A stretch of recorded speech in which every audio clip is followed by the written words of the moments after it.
नमस्कार विद्यार्थियों, मैं विकास जैन, सहायक आचार्य राजकीय विधि महाविद्यालय कोटा।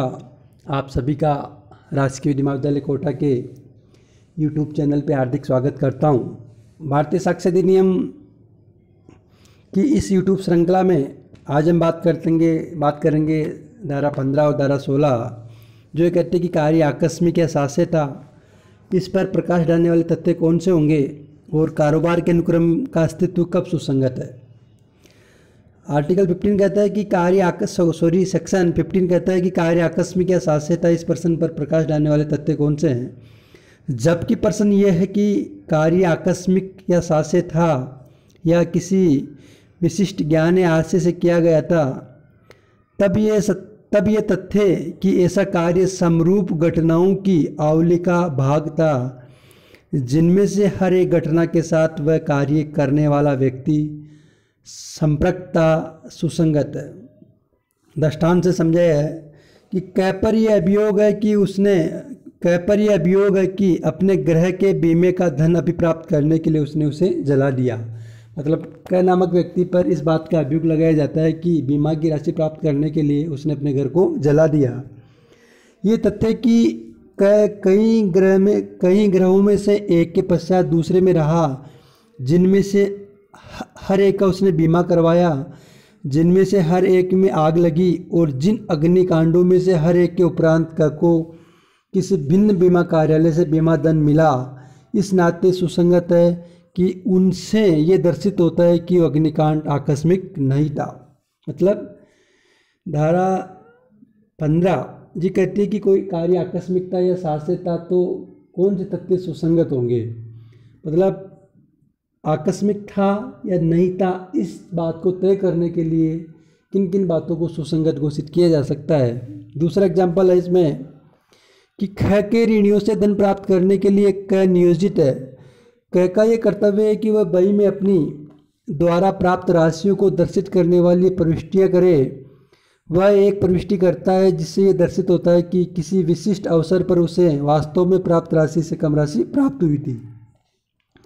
प्रश्न ये है कि ये मिथ्या प्रविष्टि आकस्मिक थी या शास्य थी।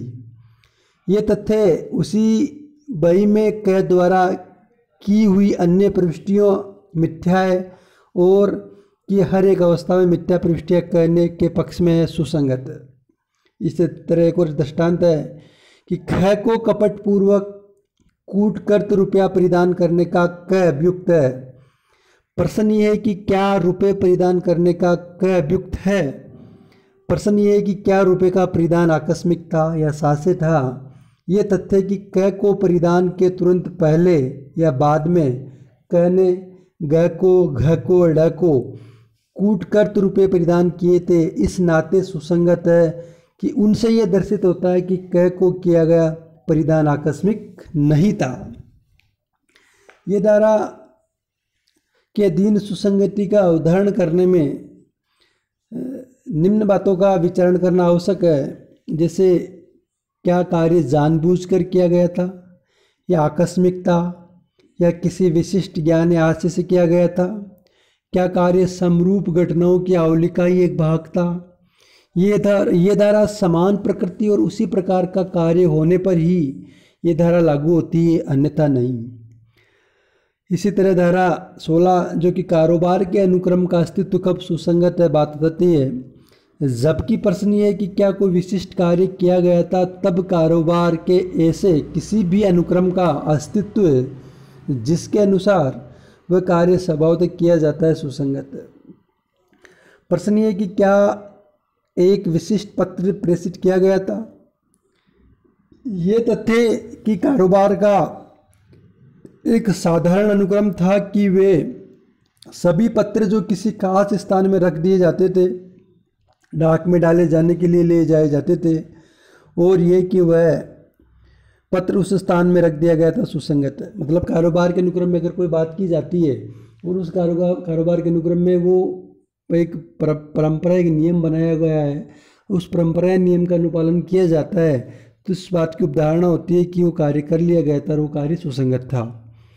जैसे प्रश्न ये है कि क्या एक विशिष्ट पत्र को मिला, ये तथ्य कि वह सम्यक अनुक्रम में डाक में डाला गया था और वो पुनः प्रश्न केंद्र पर लौटा नहीं था सुसंगत है। मतलब कि प्रश्न ये कि मान लो ए ने बी को कोई पत्र लिखा, वो ए द्वारा ये साबित किया जाता है कि उसके द्वारा डाक में डाल दिया गया था, ना तो उसका वो लेटर वापस लौट के आया, तो ये माना जाएगा कि बी को पत्र प्राप्त हो गया था।